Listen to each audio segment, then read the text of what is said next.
1920 সালে আজকের দিনে আজারবাইজান সোভিয়েত সমাজতান্ত্রিক প্রজাতন্ত্র প্রতিষ্ঠিত হয়।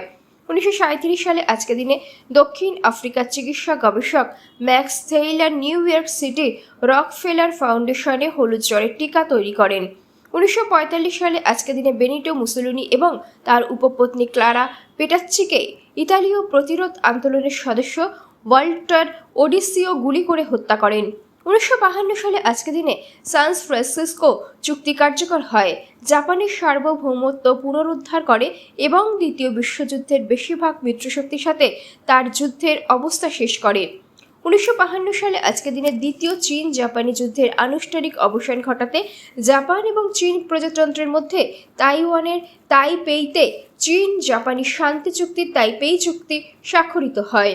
1969 সালে আজকের দিনে চার্লস ডি গল ফ্রান্সের রাষ্ট্রপতি পদ থেকে পদত্যাগ করেন। 1983 সালে আজকের দিনে পশ্চিম জার্মান সংবাদ পত্রিকা স্ট্যান্ড অ্যাডলফ হিটলারের কথিত ডায়েরি থেকে কিছু অংশ প্রকাশ করে, যা পরে জাল বলে প্রকাশিত হয়। 1996 সালে আজকের দিনে পোর্ট আর্থার গণহত্যা তাসমানিয়া মার্টিন ব্রায়ান্ট নামে এক বন্দুকধারী তাসমানিয়ার পোর্ট আর্থারের ব্লাড অ্যারো ক্যাফেতে গুলি চালিয়ে 35 জনকে হত্যা করে এবং 23 জনকে আহত করে।